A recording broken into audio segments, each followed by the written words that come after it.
이 말씀 중심으로 유다서 강의 두 번째, 내 존재에 대한 하나님의 선언 세 가지, 그 중에 첫 번째로 부르심을 받은 자, 이것이 오늘 말씀의 주제입니다.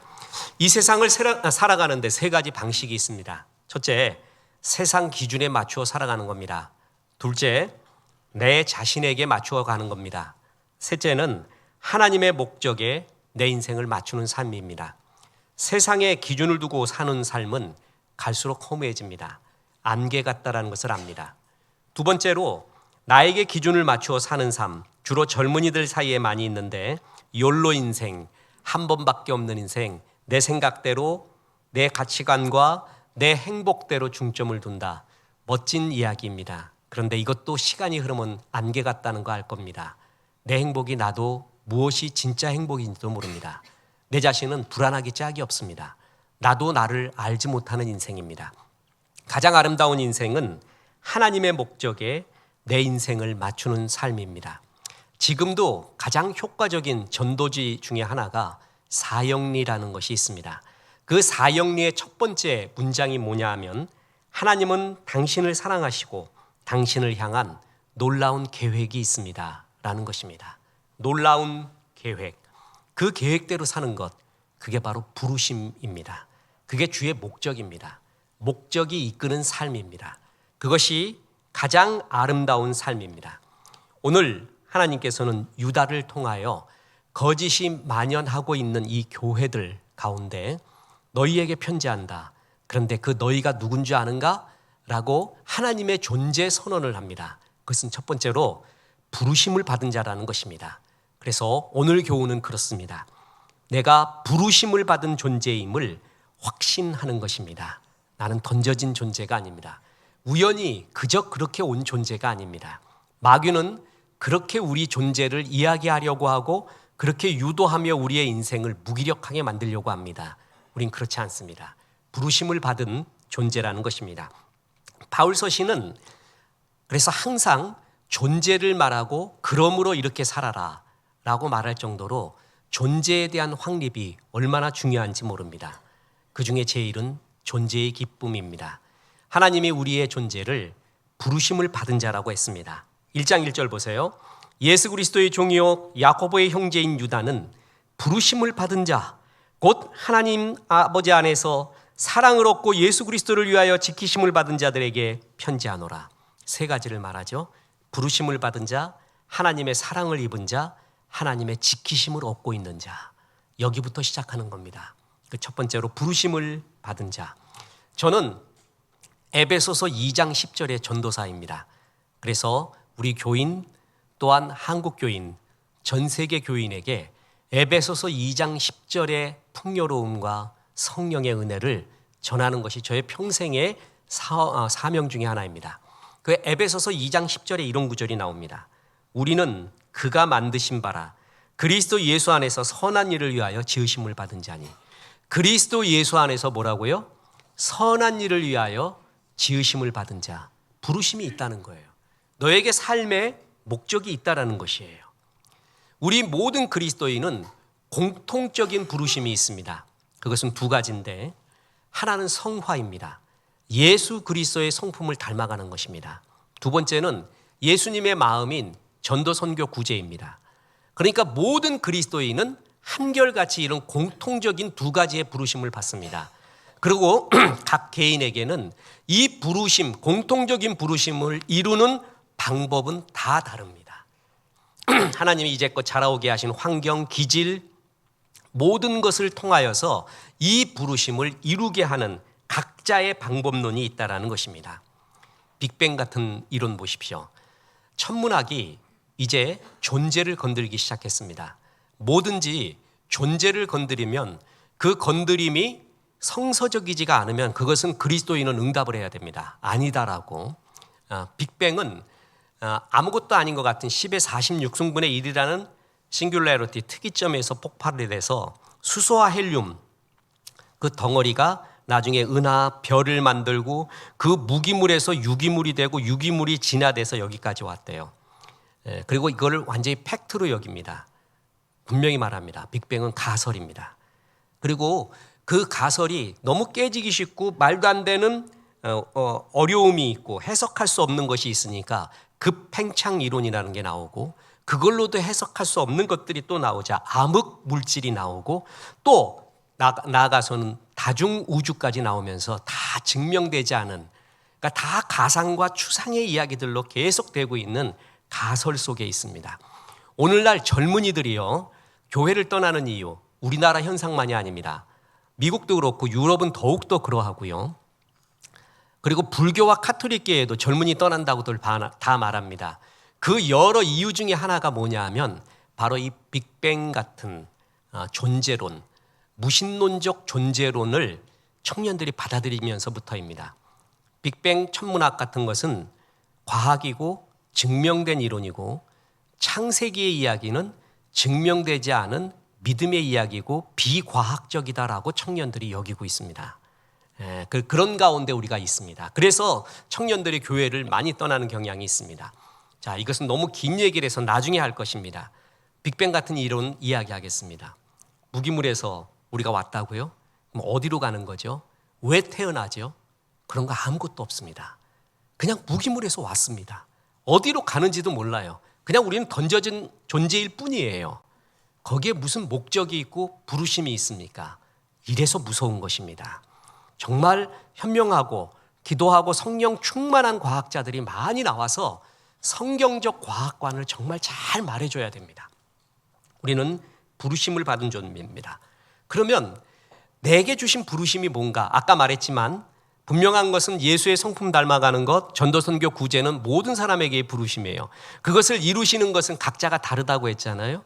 내게 주시는 부르심이 무엇인가? 이것을 확인하는 것이 뭐냐면 대부분의 경우 설레는 것이 있어요. 나에게 감동적인 것, 내가 좋아하는 것이 있습니다. 그걸 통해 역사하십니다. 저 사람은 노래를 잘 불러요. 노래할 때 굉장히 감동이 있어요. 다른 사람들도 잘한대요. 그 부르심이에요. 내게 설렘이 있고 감동이 있는 것, 그게 부르심이거든요. 이렇게 말하면 여러분 저를 때리려고 할 겁니다. 때려줘도 좋습니다. 근데 이건 오해 말고 진짜 솔직하게 말하는 간증입니다. 저는 대형 서점에 가서 책 볼 때가 제일 좋습니다. 그 책을 쫙 보고 제목만 보고도 이제는 고수가 돼서 제목 보고 3장만 넘겨도 대충 느껴요. 그래서 정말 좋은 설교의 자료, 또 인문학은 이 세상의 이야기잖아요. 이 세상의 이야기를 성경적으로 해석할 수 있는 그 자료들, 그걸 갖고 연구하는 거, 그리고 아트페어 같은 코엑스 가서 그 그림 같은 거 보고 이럴 때 막 가슴이 터질 것 같아요. 너무 좋아요. 그것은 뭐죠? 그게 부르심이에요. 그게 나보고 하라는 것이에요. 내가 설레는 것, 감동적인 것, 열매가 있는 것, 옳은 것, 그런 것들이 목사님 우리 아들은 없는데요, 우리 딸도 없는데요, 발견 못해서 그렇지 반드시 있습니다. 모든 그리스도인에게는 부르심이 있어요. 나에게 주신 것이 있어요. 그래서 은사와 비전은 발견해 나가는 것입니다. 이 설레는 것, 그것이 표대입니다. 바울은 표대를 향하여 달려간다고 했잖아요. 뒤에 것도 잊어버리고 옆에 것도 잊어버리고 표대를 향해 달려간대요. 그 표대가 나를 향한 부르심, 내게 하라고 하시는 것입니다. 그 부르심을 놓지 않는 것, 그게 바로 형통입니다. 우리가 형통, 만사형통이라고 말하면 다 잘 되는 거, 건강도 하고 돈도 잘 벌고 뭐도 잘 되고, 그것도 형통의 하나입니다. 그러나 그것이 형통의 전부가 아니라 진짜 성경이 말하는 형통은 뭐냐 하면은 부르심을 잊지 않고 유지하고 있는 거, 그게 형통입니다. 대표적인 게 요셉의 이야기입니다.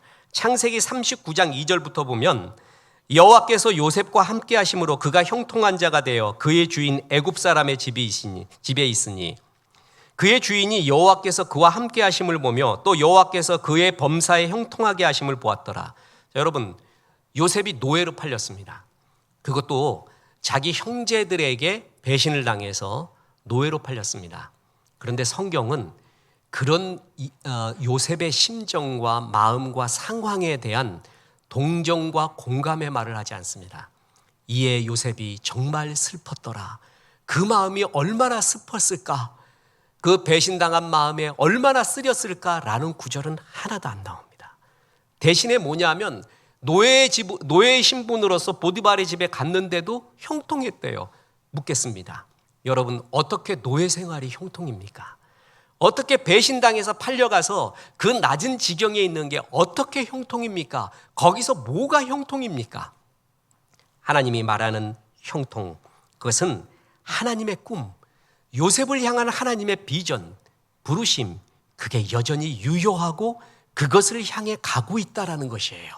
그래서 그것을 형통이라고 말합니다. 하나님의 부르심이 사라지지 않고 보호당하고 아직도 그것을 향해 가고 있는 그 상태, 그것을 가리켜 성경은 형통이라고 합니다. 그래서 나를 볼 때요, 내 자녀를 볼 때 항상 환경적 요인이 아니라 하나님의 부르심을 이루어가고 있는가, 그 관점을 보아야 합니다. 부르심과 말씀이 내 속에 있는 것, 그게 바로 형통이라는 것이죠. 모든 사람에게 부르심을 줬습니다. 그러면 우리는 두 번째 교훈이 있습니다. 그 부르심에 응답해야 된다는 것입니다. 모든 그리스도인은 부르심을 받았습니다. 예외가 없습니다. 예수 믿기 시작하면은 하나님이 새 피조물이라고 하면서 새 소망을 줘요. 그건 기도하고 예배하고, 하나님 나에게의 비전과 소망이 뭡니까를 끝없이 묻잖아요. 그럼 보이기 시작합니다. 너한테 이 설레임이 있잖아, 이 감동이 있잖아, 이 열매가 있잖아. 그리고 서서히 보여줘 가요. 분명히 부르심이 우리에게 있습니다. 근데 문제는 그 부르심에 응답하냐 안 하느냐에 따라 인생이 달라집니다. 은혜를 받아요. 근데 그 은혜가 유지되고 열매를 맺느냐 안 맺느냐는 그 은혜와 부르심에 대한 응답이 있느냐 없느냐에 따라 달라집니다. 탈북 목회자들, 목사님들 만나면 부르심이 확실합니다. 우리 금요일 날 또 간증 들었잖아요. 박 목사님, 방영 목사님. 그 목사님 그 경찰 보위국, 우리나라로 따진다면 경찰에 있는 안기부, 이런 국정원 같은 곳입니다. 그래서 좀 높은 위치에서 약간의 자유로운 시간도 있는 가운데 그렇게 그 속에서 생활하고 있다가 어떻게 강을 건넜습니다. 두만강을 건너 중국에 가서 선교사님의 메시지 하나를 듣잖아요. 그 메시지 하나에 어떻게 삶이 무너집니까? 어떻게 거기에서 뒤집어집니까? 이런 일이 어떻게 가능하죠? 불가능합니다. 기적입니다. 기적. 진짜 성령의 은혜라는 거 외에는 그것을 설명할 길이 없어요. 그래서 그가 어떻게 했다고요? 감동받아갖고 북한에 있는 사람들 데리고 간 거야. 계속 강 건너가서 복음 듣기 위해서 전도를 대기했다는 거 아니에요? 그리고 난 다음에 그게 들켜버렸습니다. 특히 그 전에 중국에서 예배를 처음 드렸다는 거 아닙니까? 예배를 드리는데 그렇게 말할 수 없는 성령의 은혜를 느꼈다는 거죠. 찬송가, 그때 거기 무슨 곡이었다고도까지 나오잖아요. 그걸 부르는데 폭포수 같은 눈물이 나오고 성령의 은혜가 그에게 임했습니다. 너무 감격해서 계속 전도하다가 들켜버립니다. 그러다가 이제 죽게 될 운명에 처하게 됐죠. 그래서 이제 탈북해서 몽골에서 도망치다가 또 선교사님 만났다는 거 아닙니까? 그래서 그 선교사님이 그랬대요. 자네 이제 앞으로 뭐 할 건가? 뭐 하고 싶은가? 그러니까 나는 하나님을 더 알고 싶습니다. 이랬다는 거 아니에요. 그래서 신학교를 보낸 거예요. 근데 신학교가 있는지도 몰라요, 이 목사님. 그래서 여러분 영광스럽게 아세요? 우리 대전 침례신학대학 간 거. 거기 갔다 또 연대 갔다가 이렇게 배우지 않았습니까? 그는 부르심이 확실했어요. 그리고 그 부르심에 대한 응답이 확실했습니다. 탈북 목사님들 우리 벌써 한 3-4명 간증 들을 때도 느끼는 게 뭡니까? 처지는 다 다르지만 확실해요. 어떻게 하나님이 날 불렀다. 나는 어떻게 준비하고 있고 어떻게 살겠다라는 것이 확실해요. 부르심과 부르심에 대한 응답이 확실한 사람이 있을 때 그렇게 좋아요. 저도 그들 만날 때 내 영이 사는 것 같아요. 내가 성령 충만한 것 같아요. 예배 때 그렇게 감격이었어요. 찬송 부를 때 그렇게 감격이었어요. 월요일 날 스터디를 해줘요. 제가 여기서 북한에서 배우지 못했던 그런 여러 인문학 또한 성경 이야기들을 다 가르쳐주면 말도 못하게 흡수합니다. 스펀지같이 흡수해요. 저 학구열. 여러분 우리 탈북 목사님들 한 3-4분 지금 간증했는데 들을 때 느낌 중에 하나가 뭐예요? 굉장히 똑똑하다는 거 못 느낍니까? 말도 조리 있고 깊이도 있고 말이에요. 왜 그런 줄 아세요? 엄청나게 공부하고 있습니다. 말도 못하게 공부하고 있어요. 자기 준비하겠다는 거예요. 이 확신, 부르심, 그 부르심에 대한 응답. 자, 다 은혜 받았습니다. 부르심 받았거든요. 오늘도 하나님이 도전을 줍니다. 그러면 가슴에 씨앗 하나가 맺혀져요. 근데 대개 열매를 못 맺습니다. 응답을 안 해요. 그거 하면 힘들 것 같아. 내가 좀 고생할 것 같아. 그래서 미루어 놓던 것 속에 놓습니다. 저도 그랬다 그랬지 않습니까? 신학교 가서 처음 예배 드리는데 사랑하는 나의 아버지 찬송 부르는데 그렇게 울었어요. 왜 울었느냐? 내가 너무 아까워가지고. 정말 부끄럽지만 내가 너무 아까워요. 잘 살 수 있었는데, 나 뻔들나게 나갈 수 있었는데 이제 고생길로 들어섰구나. 앞으로 창창하다. 그래서 내가 왜 이런 마음이 있었을까? 내가 목회하면서 생각하는 게 성도님들이 헌신하겠다라고 결단하기가 얼마나 어려운가라는 걸 느끼겠어요. 자기 되게 아까울 것 같아. 내 시간도 아깝고 돈도 아깝고 열정도 아깝고 이런 마음이겠구나라는 게 느껴져요. 그래서 속으로 쌓아놔요. 그러니까 아직 나한테 폭발이 안 일어나요. 역사가 안 일어나거든요. 근데 일어날 때가 있습니다. 고난받을 때입니다. 저는 고난받는 성도에게 꼭 말해줍니다. 하나님과 당신과의 관계에서 당신이 약속했던 것들이 있습니다. 하나님이 분명히 이렇게 하라고 말하는 것이 분명히 한두 개 있습니다. 미루어 놨던 거 지금 약속하십시오. 하겠다고 하십시오. 이 얘기를 꼭 해줍니다. 여긴 예외가 없습니다. 저도 그랬습니다. 저도 은혜 받고 이렇게 살아야겠다라는 걸 쌓아놓은 게 있어요. 구체적으로 응답 않고. 근데 결정적인 시기가 와요. 고난이 오잖아요. 그럼 그거 하나를 하나님이 생각나게 해요. 예, 그렇게 하겠습니다. 그게 답이지요. 이렇게 얘기해요. 그게 쌓여왔어요. 물론 모든 약속을 그 결심을 다 이룰 수는 없어요. 내 육신의 연약함도 있고요. 죄성이 있어서 다 이루진 못합니다. 그런데 3분의 2, 4분의 3은 이루어져 갑니다. 존 오웬이라는 청교도 신학자가 성화에 대해서 이렇게 말했습니다. 성화를 이루고자 열망하는 성도들을 도와주는 성령의 사역. 성화는 성령의 사역이에요. 그러나 그 성화를 이루고자 열망하고 있는 성도들의 의지와 마음 두 개가 합쳐져야 돼요. 그때 역사가 일어나는 거예요. 다 이룰 수는 없지만 주님, 이 선하고 나에게 하라고 한 약속, 주여 그 부르심을 내가 이루겠습니다. 고난 때 꺼내내는 거예요. 고난 때. 그래서 주님 그 약속해요. 그건 서약이라고 말하지 말고 부르심에 대한 응답이라고 얘기하세요. 그 쌓아놓은 거 있잖아요. 결정적인 선택의 순간, 결정적인 삶의 순간 다 이야기하세요. 그리고 하나님 앞에 약속하세요. 그렇게 하겠다고. 하나님 그럴 때마다 내가 성화를 이루어 갑니다. 아브라함 보십시오. 히브리서 11장 8절.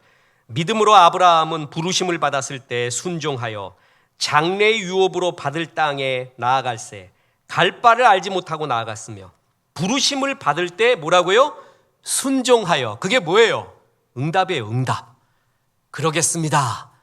그때부터 역사가 일어납니다. 마태복음 22장 14절에 보면 이런 구절이 나옵니다. 청함을 받은 자는 많되 택함을 입은 자는 적으니라. 이 구절은 굉장히 깊은 구절이고요. 여러 의미가 있습니다. 그 의미 중에 하나가 뭐냐 하면 왜 청함을 받은 사람, 오늘도 여기 청함을 받았잖아요. 우리가 예배, 방송 포함해서 지금 한 5만 명 드리고 있잖아요. 이 사람들이 다 청함을 받은 거예요. 근데 이 중에 택함을 받은 사람은 굉장히 적어요. 왜 그런 줄 아세요? 청함을 받았지만 부르심에 응답하는 사람, 이 말씀에 응답하는 사람은 적다는 거예요. 많지 않습니다. 저는 부흥회 할 때마다, 세미나 할 때마다 느끼는 겁니다. 주님, 한 사람만 있으면 됩니다. 한 사람만 제대로 응답하게 도와주옵소서. 그 한 사람으로 인해 뒤집어집니다. 10사람? 그건 기적입니다. 저는 없다고 봅니다. 100사람? 그건 더 없다고 봅니다. 한 사람만 있어도 됩니다. 초청받은 사람은 많되 진짜 택함 입은 사람은 적습니다. 저는 그날 집회, 제 중2 말 그날 부흥 집회에 하나님이 저 하나를 택했다고 믿습니다. 저는 그때 확실하게 응답했습니다. 주님 영접하고 말도 못하는 은혜 속에 주의 종까지 되었습니다. 택함 입은 자는 적습니다. 응답이 없기 때문에 그랬습니다. 예수님이 제자 되었던 이유 중에 하나, 그들은 부르심에 응답을 했습니다. 보십시오. 베드로와 안드레 보십시오. 마태복음 4장 20절에 그들이 곧 그물을 버려두고 예수를 따르니라. 세베대의 아들 야코보와 요한 보십시오. 마태복음 4장 21절. 거기서 더 가시다가 다른 두 형제 곧 세베대의 아들 야고보와 그의 형제 요한이 그의 아버지 세베대와 함께 배에서 그물 깃는 것을 보르고 부르시니 그들이 곧 배와 아버지를 버려두고 예수를 따르니라.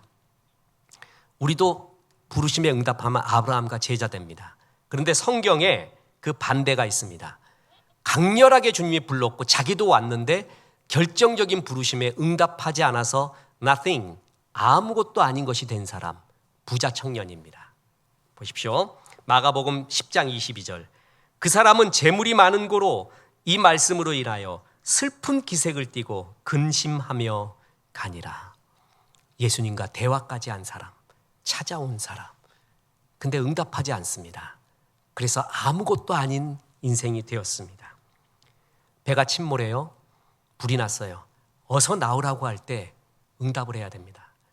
롯이 소돔과 고모라에 있을 때 주님이 빨리 나오라고 합니다. 천사가 강권적으로 데리고 나옵니다. 그래 살았습니다. 근데 또 뒤를 돌아봅니다. 그래서 뭐가 되죠? 소금 기둥이 됩니다. 주님이 살려주고 생명의 인생을 살게끔 했는데 그 응답이 없을 때 이렇게 됩니다. 설교는요, 예배는 성경 공부는 부르심입니다. 그러니까 예배의 정의가 뭐냐, 성경 공부의 정의가 뭐냐, 여러 가지가 있지만 그 중에 하나가 부르심이에요. 날 부르고 있는 거예요. 거기에 응답하느냐, 그것도 빨리 그냥 응답해버려야 됩니다. 마귀는 계속 미루래요. 그거 나중에 해도 되지, 나중에 하면 돼. 결정적인 순간 계속 나중에 나중에 미루면서 아무것도 아닌 인생 만들어버립니다. 동양 고전 중에 장자라고 있습니다. 여러분 그 노자도 있고 노노도 공자도 있고 맹자도 있고 장자도 있는데 저는 그 중에 장자를 제일 좋아합니다. 통쾌해요. 뻥이 얼마나 많은지 몰라. 뻥. 아무튼 거기에 나와 있는 그 전설적인 새, 그 다음에 뭐 물고기 하며 그 뻥쟁이에요 완전히. 근데 속이 시원해요. 그거 읽다 보면은. 공자 읽다 보면 난 못하겠다라는 것이 알겠고, 맹자 읽다 보면 혁명입니다. 노자는 아직도 암개 같습니다. 근데 장자는 통쾌하거든요. 예, 장자가 그런 유형이었나 봐요. 우화가 많고 스토리가 있기 때문에 가슴에 새겨져요. 장자가 어느 날 되게 배고파서 그 나라 제후한테 밥 좀 주십시오라고 했더니 제후가 이렇게 말합니다. 좋습니다. 머지않아 세금을 거두니까 그때 빌려드리리다 이랬어요. 그냥 밥 한 그릇 주면 되잖아.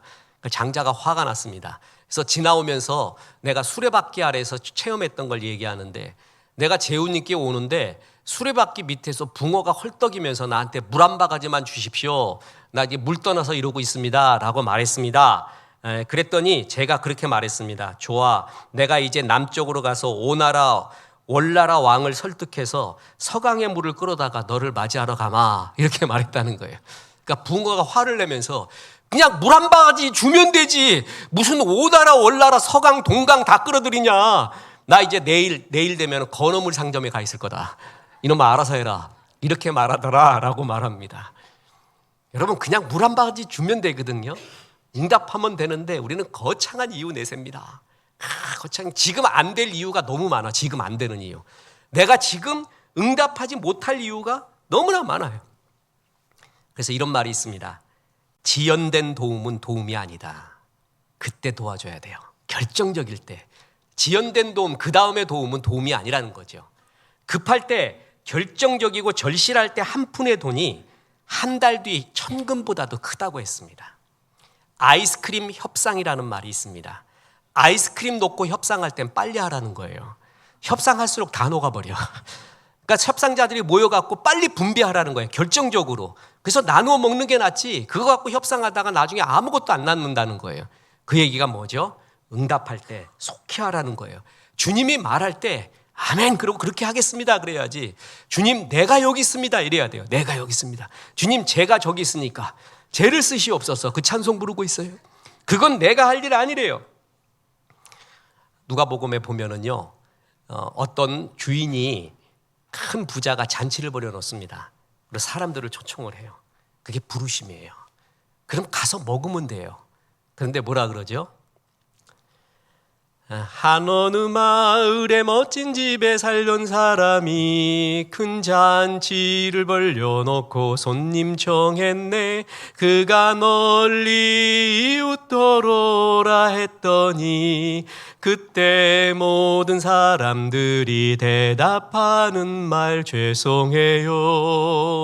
죄송해요. 정말 잔치에 갈 수 없어 장가 가야 하고 소도 사야 하고 논과 밭에 나가서 할 일은 많아 내 어이하리 I cannot come. 장가 가야 되고 소도 사야 되고 농가 밭에 나가서 할 일도 많고 여기서 중요하지 않은 일 하나도 없습니다. 주님이 불렀어요. 근데 우리는 중요한 일이 많대요. 20대도 응답을 안 해요. 30대도 말하지 않아요. 이제 40, 50대도 아직도 할 일이 많대. 농가 밭에 나가 할 일이 많고 장가 가야 되고 소도 사야 되고. 다시 말합니다. 이런 일 나쁜 일 아닙니다. 중요한 일입니다. 그것 때문에 주님의 부르심 다 놓치고 있습니다. 아직까지 응답 안 하고 있어요. 내가 대학 다닐 때 그 수련회나 붕에 가서 이거 막 찬송했어요. 그럼 사람들 막 할렐루야 하고 난 또 여기다 요들송을 했잖아. I cannot come. 그리고 막 요들을 부르면 사람들이 그 가사를 기억해야 되는데 요들을 어떻게 하냐. 내가 헛방 준 거예요. 헛방. 이게 사람이 자꾸 자랑하려고 들면은요, 뭔가 좀 쿨하게 보이고 멋지게 보이려고 하면은 나중에 다 값을 받아. 그거 아무것도 아니에요. 메시지 전해주는 게 좋은데 나 좀 바라보게 하려고 말해요. 난 아직도 그러나 기억에 남습니다. 갈 수 없다. 나는 거기에 부르심에 응답할 수 없다. 장가 가야 돼요. 소도 사야 돼요. 농가 밭에 나가서 할 일 많아요. 내 돈 거기 다 써야 돼요. 내 시간 열정 거기 다 써야 돼요. 전 그 구절이 정말 멋진 구절이라고 봅니다. 그래서 아직까지도 제대로 된 하나의 일도 우리가 못하고 있다는 것입니다. 우리가 그렇지 않습니까? 얼마나 우리가 불쌍한 인생을 하나님 앞에 살고 있습니까? 우리 이렇게 살지 말자. 내 구주 예수를 더욱 날이 갈수록 하나님을 더욱더 사랑하는 그의 주의 종으로 살기를 주 예수의 이름으로 축원합니다. 자, 그래서 보면은 느헤미야 8장 6절에 보면 보세요. 에스라가 위대하신 하나님 여호와를 송축하며 모든 백성이 손을 들고 아멘 아멘 하고 응답하고 몸을 굽혀 얼굴을 땅에 대고 여호와께 경배하느니라. 그냥 들으면 아멘 아멘 하는 거예요. 여러분, 아멘의 신앙 되게 좋습니다. 아멘은 그렇습니다라는 뜻이에요. 그리고 그렇게 살겠습니다라는 뜻이에요. 진실이라는 말도 아멘이에요. 아멘 아멘 레고소이. 또 아멘은 에메트, 진리, 하나님의 이름도 아멘이었어요. 그래서 아멘 하는 순간 수많은 신앙 고백을 하는 거거든요. 아멘 할 때 제일 우리 자신이 느끼는 게 뭐죠?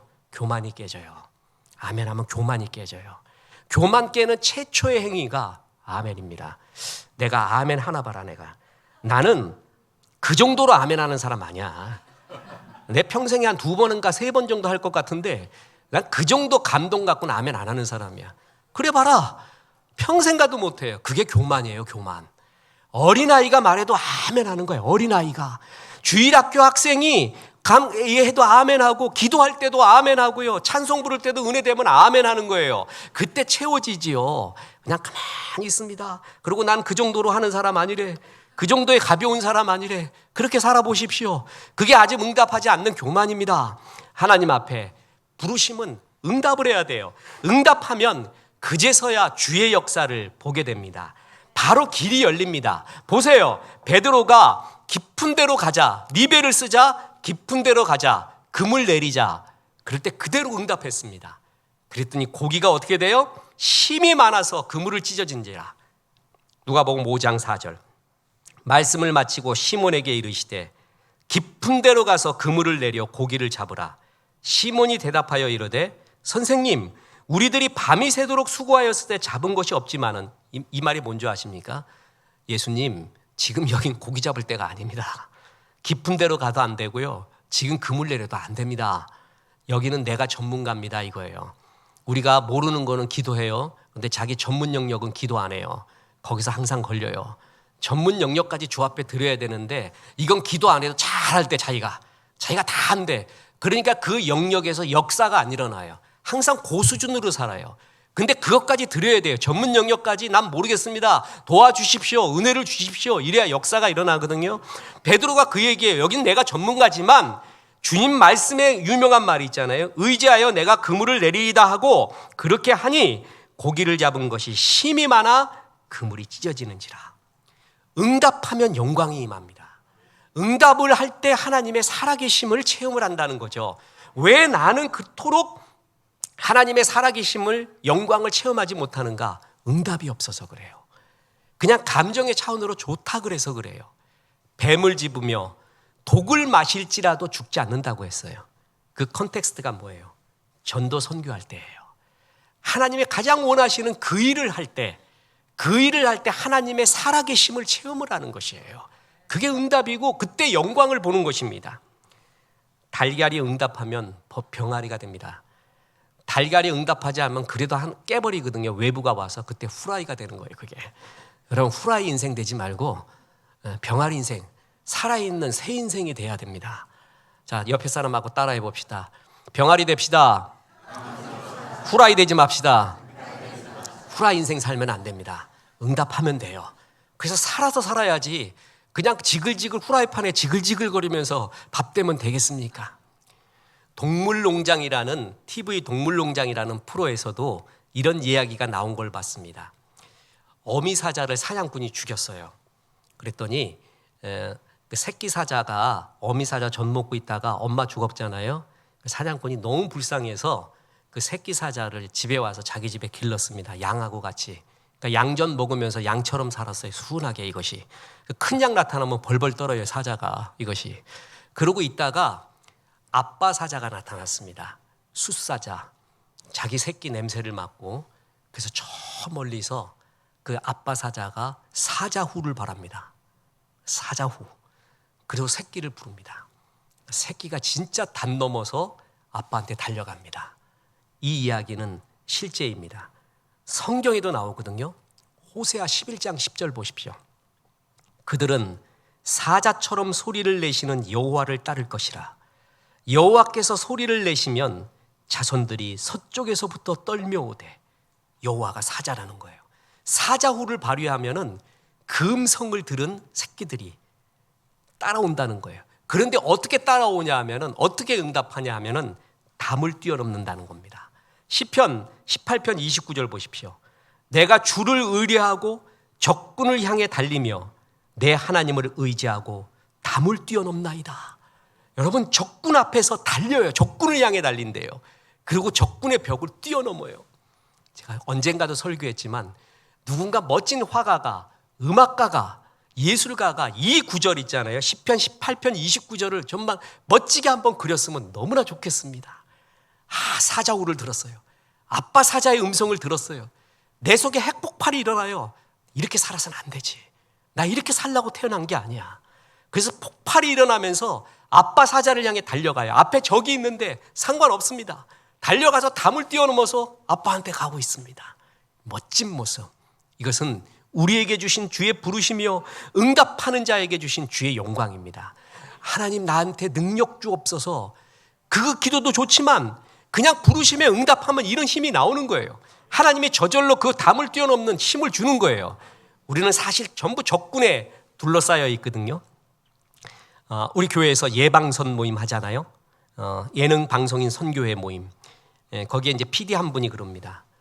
목사님, 방송국이야말로 적군에 둘러싸여 있대요. 겹겹이 둘러싸여 있대요.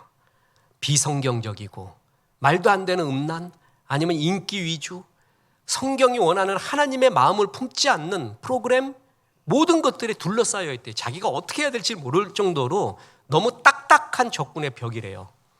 그래서 얘기했습니다. 집사님 간단하죠. 예배부터 부활하십시오.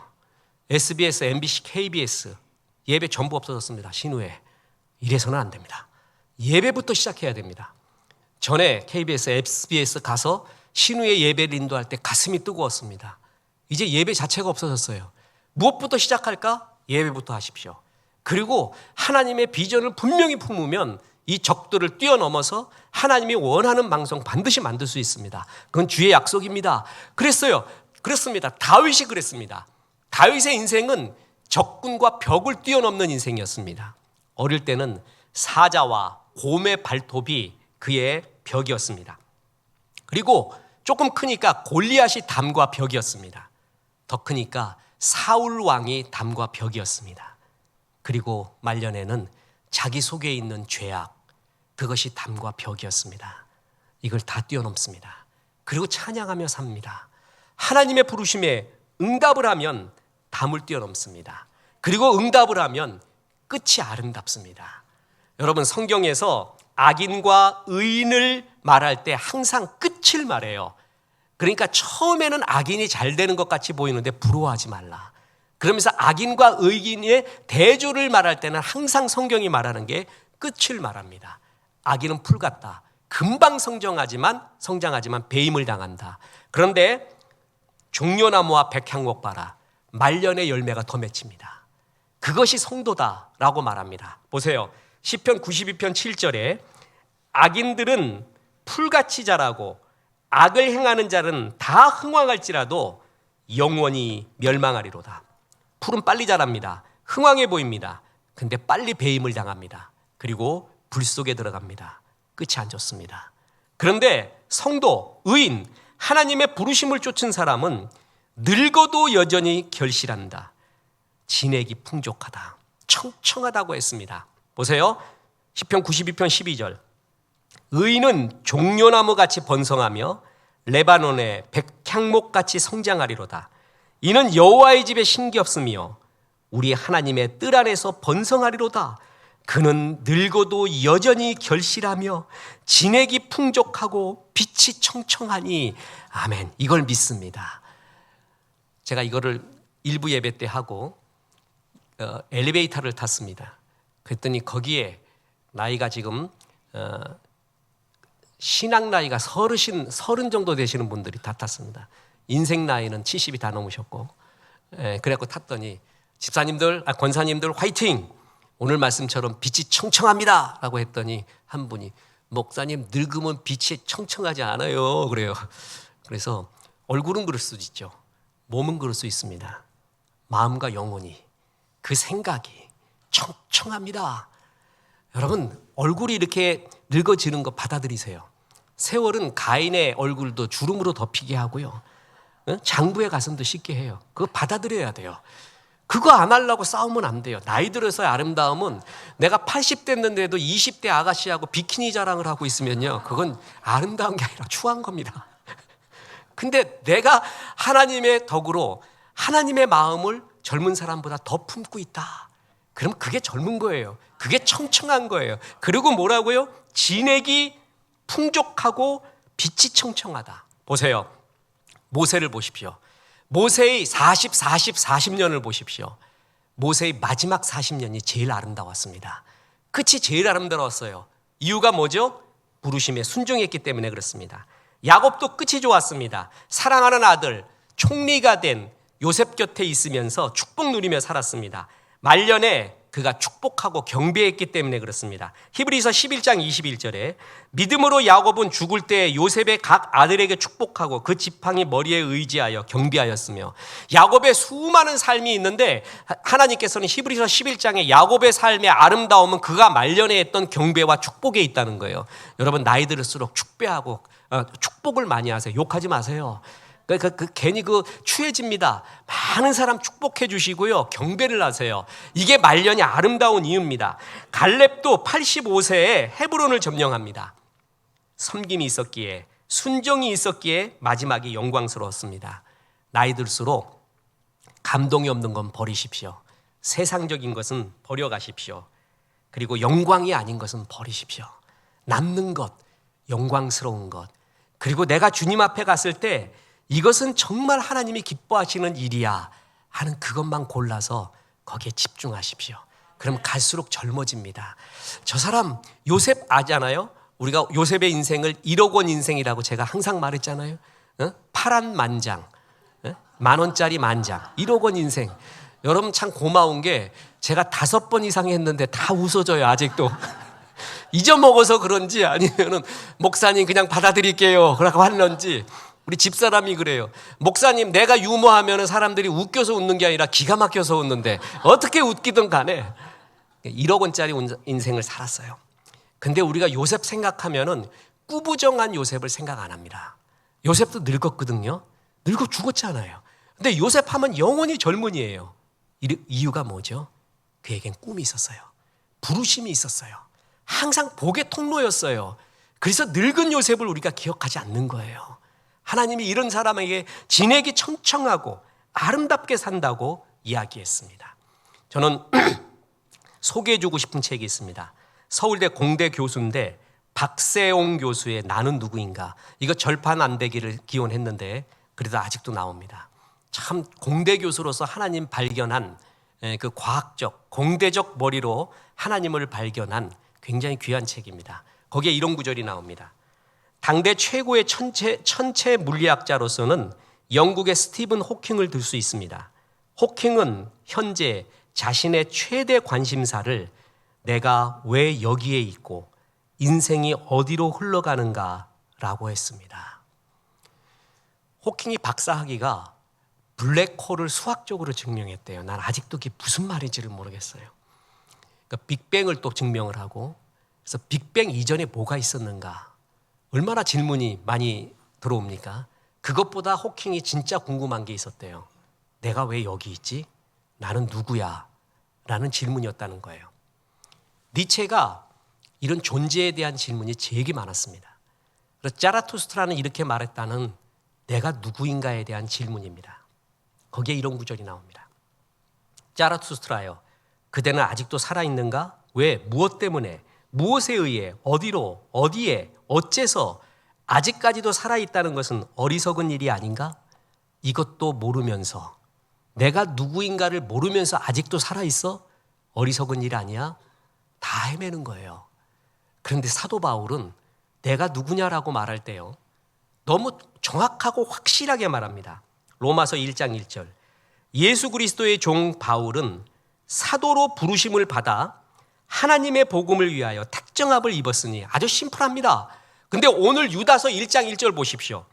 예수 그리스도의 종이요 야고보의 형제인 유다는 부르심을 받은 자, 곧 하나님 아버지 안에서 사랑을 얻고 예수 그리스도를 위하여 지키심을 받은 자들에게 편지하노라. 사도 바울은 내가 부르심을 받았대요. 사도로 복음 전하라고. 근데 그것은 바울만의 얘기가 아니라는 거예요. 유다는 너희도, 이 편지를 받는 너희도 부르심을 받았다. 너희 존재는 부르심의 존재다라는 것입니다. 그렇습니다. 세 가지가 날 부릅니다. 하나는 세상이 날 불러요. 친구가 날 불러요. 그리고 하나님이 날 불러요. 부르심에 응답하는 순간 그 부르심의 대상에 내가 묶이게 됩니다. 이런 말이 있습니다. 떨어지는 칼과 타락한 친구는 붙잡지 마라. 떨어지는 칼 붙잡으려고 하면 죽습니다. 떨어지는 칼과 거기에 응답을 하잖아요. 그럼 같이 묶여서 죽습니다. 부정적이고 타락한 사람과 같이 응답을 하잖아요. 그러면 거기에 묶이게 돼요. 그러니까 부르시는 것에 내가 묶입니다. 응답하는 것에. 근데 하나님께 응답을 해요. 그럼 하나님께 묶이게 됩니다. 하나님의 생각이 내 생각이요, 예수 권세가 내 권세가 되고 주의 마음이 내 마음이 돼요. 그게 부르심에 응답을 했을 때 하나님께 같이 묶이게 되는 거예요. 너 그런 인생 살아라. 그래서 한 번밖에 없는 인생 복음 전하고 평강 누리고, 그리고 정말 보람 있고 영원하게 살아라. 너는 부르심을 받은 자다. 여기에 응답하십시오. 그래서 부르심을 받은 자답게 사시기를 주 예수의 이름으로 축원합니다. 우리 하나님 말씀 생각하며 찬송합니다. 부름받아 나선 이 몸.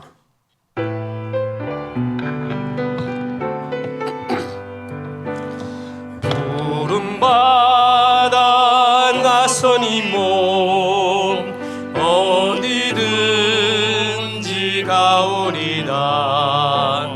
괴로우나 즐거우나 주만 따라가오리니, 어느 누가 막으리까? 죽음인들 막으리까? 어느 누가 막으리까? 죽음인들 막으리까? 이제는 우리 구주 예수 그리스도의 은혜와 하나님의 크신 사랑과 성령님 부르심에 응답하며 살라 말씀하심이 이 말씀에 아멘한 성도들에게 함께 하셔서 이제부터 끝날까지 크신 영광 받으시옵기를 우리 구주 예수 그리스도 이름으로